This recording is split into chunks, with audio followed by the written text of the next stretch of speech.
Corruption की इस इमारत के निर्माण में करीब 13 साल का वक्त लगा, लेकिन महज 9 सेकंड में इसे मलबे में बदल दिया गया। करीब 70 करोड़ की लागत से बने इन टावर्स को गिराने में 21 करोड़ का खर्च आया। अब इमारत के जमींदोज होने के बाद न सिर्फ सैकड़ों परिवारों का घर पाने का सपना टूट गया, बल्कि सुपरटेक बिल्डर को भी भारी नुकसान उठाना पड़ा।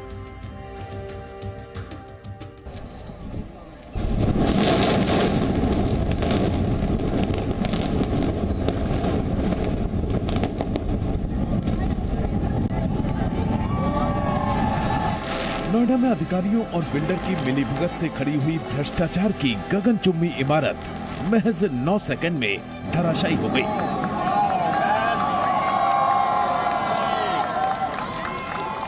दरअसल इन इमारतों को नियमों की धज्जियां उड़ाकर बनाया गया था। ट्विन टावर से सटी एमरल्ड कोर्ट सोसाइटी के लोग मामले को अदालत तक ले गए। जब अदालत ने प्रोजेक्ट पर रोक लगाई, तब तक 700 से ज्यादा परिवार फ्लैट बुक कर चुके थे। सुप्रीम कोर्ट के आदेश के बाद ट्विन टावर मलबे में तब्दील हो गए हैं। अब यूपी के अपर मुख्य सचिव गृह अवनीश अवस्थी इसे नजीर बता रहे हैं। कह रहे हैं कि कानून से ऊपर कोई नहीं है।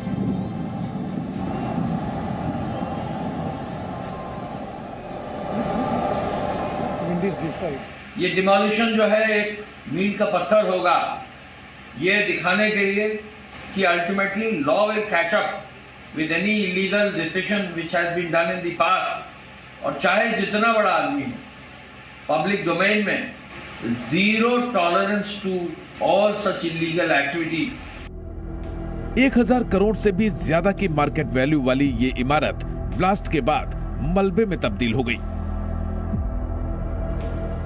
करप्शन के इन टावर्स के धराशायी होने से करीब 700 परिवारों को मकान मिलने का सपना टूट गया है। सुपरटेक बिल्डर को भी भारी नुकसान उठाना पड़ा है। दरअसल ट्विन टावर 70 करोड़ की लागत से 13 साल में बना।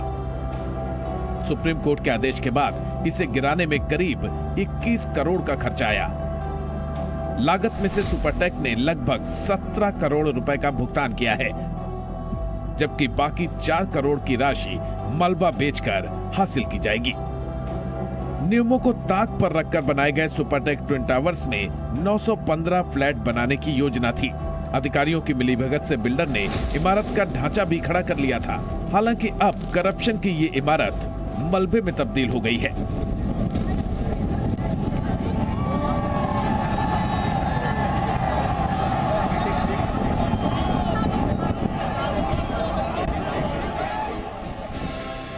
रियल एस्टेट के जानकारों के मुताबिक जिस इलाके में ये टावर्स बनाए गए थे, वहां प्रॉपर्टी की वैल्यू फिलहाल 10,000 रुपए प्रति वर्ग फीट है। इस हिसाब से जमींदोज हो चुके ट्विन टावर्स की वैल्यू 1000 करोड़ रुपए के पार पहुंच जाती है। हालांकि कानूनी मुकदमेबाजियों के कारण इन दोनों टावर की वैल्यू पर असर पड़ा। फिर भी इनकी मौजूदा वैल्यू 800 से 900 करोड़ रुपए के बीच थी। जानकारी के मुताबिक ट्विन टावर के 915 फ्लैट्स में से 700 से ज्यादा बुक किए गए थे। कंपनी ने होम बायर्स से करीब 180 करोड़ रुपए इकट्ठा किए थे। सुप्रीम कोर्ट ने कंपनी को इन लोगों के पैसे 12% ब्याज के साथ लौटाने को कहा था। हालांकि पैसे लौटाने की तारीख 31 मार्च के बीतने के बाद भी कई होम बायर्स को रिफंड नहीं मिल पाया है। ब्यूरो रिपोर्ट, जी मीडिया। ट्विन टावर के आसपास रहने वाले परिवार वापस आने लगे हैं। आज सुबह 7 बजे इन लोगों को अपने फ्लैट्स छोड़कर जाने का ऑर्डर दिया गया था। सुरक्षित धमाका होने और ट्विन टावर को डिमोलिश करने के बाद करीब 7,000 लोग वापस अपने घर जाने के लिए तैयार हैं। इनका इंतजार कितना बढ़ सकता है और इन्हें किस बात की आशंका है, ये जानने के लिए अब से थोड़ी देर पहले इन लोगों से जी मीडिया रिपोर्टर नीरज गौड़ ने बातचीत की। ट्विन टावर बिल्डिंग को धराशायी कर दिया गया है, लेकिन एहतियात के तौर पर उसके साथ वाले जितने भी टावर थे उन सबको खाली करवा दिया गया था। और इसी बीच हमारे साथ में एक वनीश सिंह हैं, जो कि उसके साथ में जो फ्लैट है, जो कि टावर है, वहाँ पर रहते थे और एहतियात के तौर पर ये भी अपने फ्लैट को छोड़ करके अपने परिवार के साथ चले गए थे। अब शाम के वक्त यहाँ पर लौटे हैं। वनीश जी, कितनी खुशी आपको महसूस हो रही है कि इतनी बड़ी इमारत जो थी, जिसने आपकी सूरज की रोशनी आसपास के इलाके का पूरा का पूरा उसने उसको इफेक्ट किया हुआ था, क्या कहेंगे आप? खुशी तो बहुत ज़्यादा है मुझे, क्योंकि ये टावर के गिरने का वेट जो है हम पिछले 10 साल से कर रहे थे। 10 साल से लड़ाई चल रही थी RWA के साथ, कभी सुपरटेक के ऑफिस से में होती थी हमारी, कभी मीटिंग होती थी। तो आज तो बहुत खुशी है हमें। बस ये है कि हम सुबह से निकले हैं 7 बजे से, अब वेट कर रहे हैं कि कब टावर खुलें, बिकॉज वो क्लीनिंग वगैरह कर रहे हैं अंदर सारी। कितनी खुशी है आपको जो कि आपके साथ में इतनी बड़ी इमारत खड़ी हुई थी और काफ़ी जद्दोजहद के बाद में इस पूरी इमारत को गिराया गया है, क्या कहेंगे आप? देखिए, अच्छी बात यह है क्योंकि जो नेबरिंग टावर्स थे उनको काफ़ी इनसिक्योरिटी लगती थी कि जो प्रिकॉशंस हैं, जो डिस्टेंस प्रिकॉशंस हैं, उसके accordingly they were not feeling secure. तो अब ये जो हो गया है फाइनल डिसीजन के अकॉर्डिंगली सुप्रीम कोर्ट के, so everybody is very happy. यहाँ पर जितने भी फ्लैट हैं, यहाँ पर रहने वाले जितने भी लोग थे, सबको यहाँ से खाली करवा लिया गया था नोएडा प्रशासन की तरफ से, और उसके बाद शाम को उनको यहाँ आने के लिए बोला है। जैसे जैसे लोगों को टाइम मिल रहा है, लोग अपने अपने घरों की तरफ बढ़ रहे हैं, लेकिन अभी भी जो एंट्री है उस पर पाबंदी लगा रखी है। कुछ देर बाद जो एंट्री है वो खोल दी जाएगी। कैमरामैन रवि के साथ नीरज कुमार गौड़, जी मीडिया, नोएडा। नोएडा के सेक्टर 93A में सुपरटेक के ट्विन टावर्स अब इतिहास बन चुके हैं। कुतुब मीनार से भी 30 मीटर ऊंचे इन दोनों टावर्स को सिर्फ 9 सेकंड में जमींदोज करने का करिश्मा भारत में पहली बार हुआ है। इस कारनामे के पीछे 6 लोगों की एक टीम का दिमाग था, जिन्होंने बारूद का जाल बिछाकर बड़ी बड़ी इमारतों को नेस्तनाबूद करने में महारत हासिल है। सायरन की आवाज गूंजी,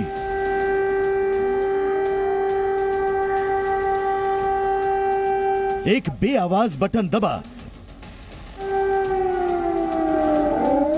और सुपरटेक के ट्विन टावर्स के परखच्चे उड़ने शुरू हो गए।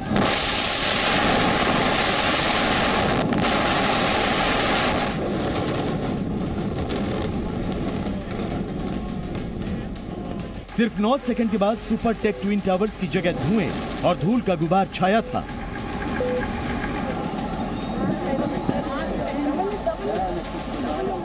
और 15 मिनट बाद जब वो गुबार छटा तो भ्रष्टाचार की मीनार की जगह मलबे का टीला भर बचा था।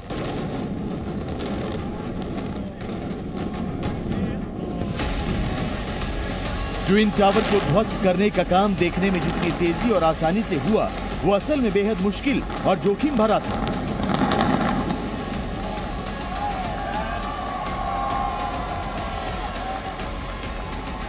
बिल्डिंग को ध्वस्त करने की जटिल प्रक्रिया की कमान एक ऐसी टीम के पास थी जिनकी 12 आंखें ट्विन टावर में बिछाए गए 9600 डेटोनेटर पर थी।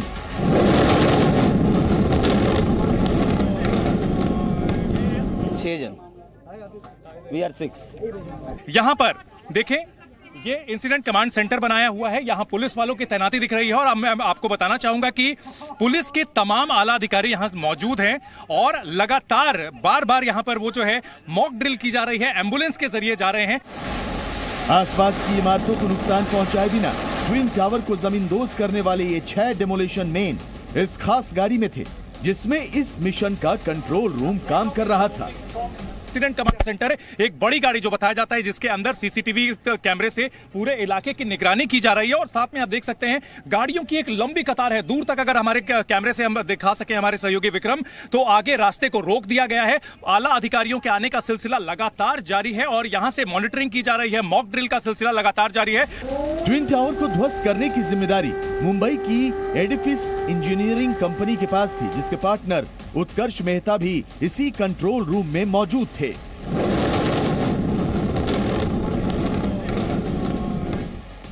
मैकेनिकल इंजीनियरिंग की पढ़ाई करने वाले उत्कर्ष मेहता 11 साल से बिल्डिंग ध्वस्त करने के बिजनेस में है।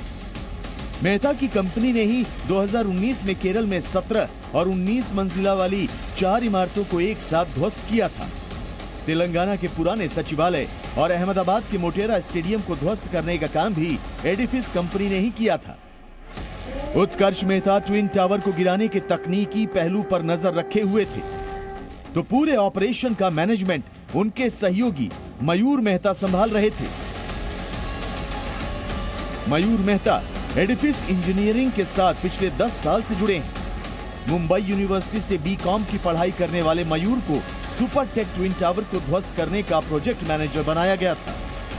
ट्विन टावर को ध्वस्त करने के लिए डेटोनेटर बिछाने से लेकर उन्हें जोड़कर धमाका करने की जिम्मेदारी चेतन दत्ता के पास थी। कंट्रोल रूम में बैठकर ब्लास्ट का बटन भी चेतन दत्ता ने ही दबाया।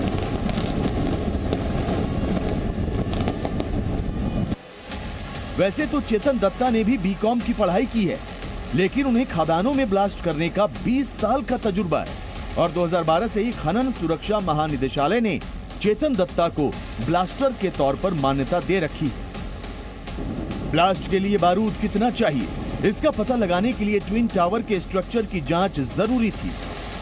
ब्लास्ट के बाद धरती कितनी जोर से हिलेगी और उससे आसपास की इमारतों पर क्या असर होगा, ये समझने के लिए रुड़की के सेंट्रल बिल्डिंग रिसर्च इंस्टीट्यूट की टीम डॉक्टर पी.के. कानूनगो के निर्देश पर काम कर रही थी। ब्लास्ट के वक्त कंट्रोल रूम में मौजूद डॉक्टर पी.के. कानूनगो इंजीनियरिंग और भूगर्भ विज्ञान में पीएचडी हैं।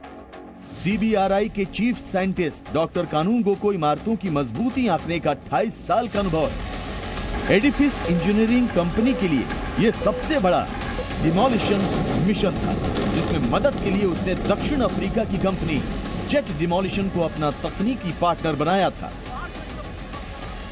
जेट डिमोलिशन के संस्थापक और मैनेजिंग डायरेक्टर जो ब्रिंकमान खुद इस काम को अंजाम देने के लिए ट्विन टावर के बाहर मोबाइल कंट्रोल रूम में मौजूद थे।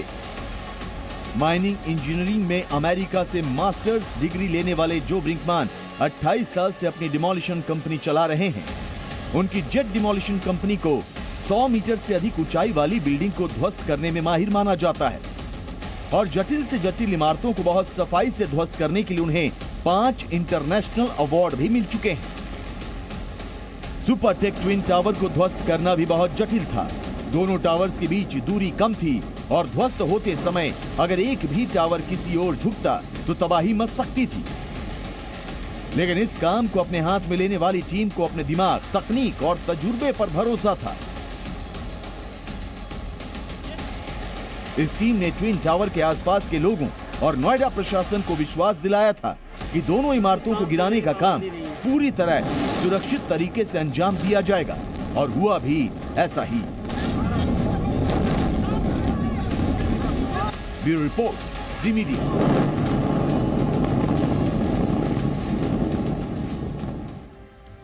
सुपरटेक ट्विन टावर अब मलबे का ढेर बन चुका है और वो मलबा ठिकाने लगाना नोएडा अथॉरिटी की नई चुनौती है। अंदाजा है कि ट्विन टावर्स के ध्वस्त होने के बाद लगभग 80,000 टन मलबा निकला है। इसमें सरिया और स्टील वाला कबाड़ बिल्डिंग गिराने वाली कंपनी ले जाएगी। बाकी सीमेंट, कंक्रीट और ईंट पत्थर हटाने की जिम्मेदारी नोएडा अथॉरिटी की है।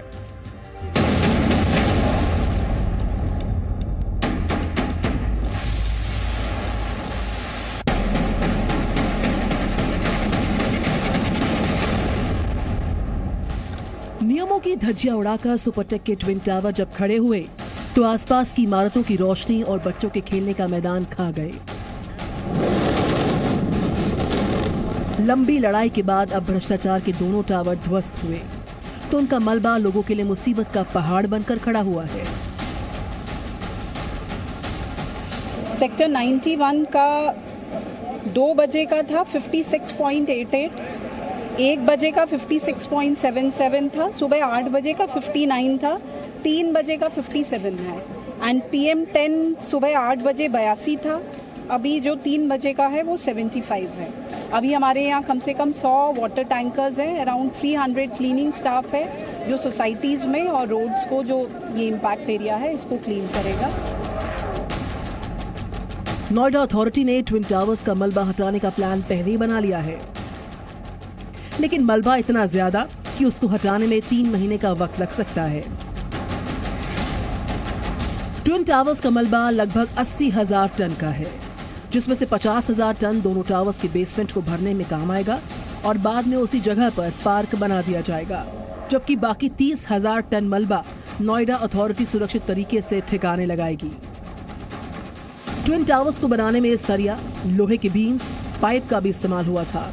अंदाजा लगाया जा रहा है कि स्टील और लोहे का मलबा भी लगभग 4,000 टन होगा, जिसे ट्विन टावर्स को गिराने वाली कंपनी एडिफिस कबाड़ में बेचकर अपना खर्च निकालेगी। सूत्रों के मुताबिक एडिफिस इंजीनियरिंग कंपनी ने ट्विन टावर्स को गिराने का ठेका लगभग 21 करोड़ रुपए में लिया था, जिसमें से करीब 17 करोड़ रुपए सुपरटेक से वसूल कर दिए गए, जबकि एडिफिस अपना बकाया 4 करोड़ ट्विन टावर्स के लोहे और स्टील के कबाड़ के रूप में ले जाएगी।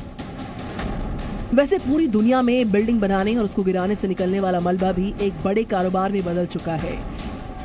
एक अंतर्राष्ट्रीय रिपोर्ट के अनुसार इमारतों के मलबे का विश्व में कारोबार लगभग 9% प्रतिवर्ष की दर से बढ़ रहा है।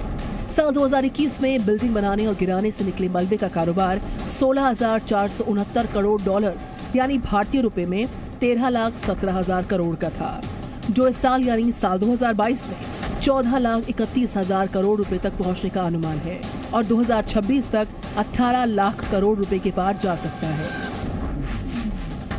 भारत में अब भी कंस्ट्रक्शन और डिमोलिशन का मलबा सिर्फ 1% ही रिसाइकिल किया जा रहा है। यहाँ सिर्फ लोहा, प्लास्टिक और शीशे को ही कबाड़ समझा जाता है।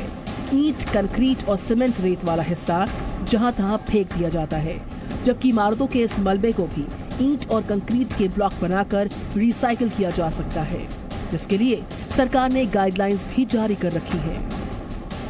ब्यूरो रिपोर्ट, जी मीडिया।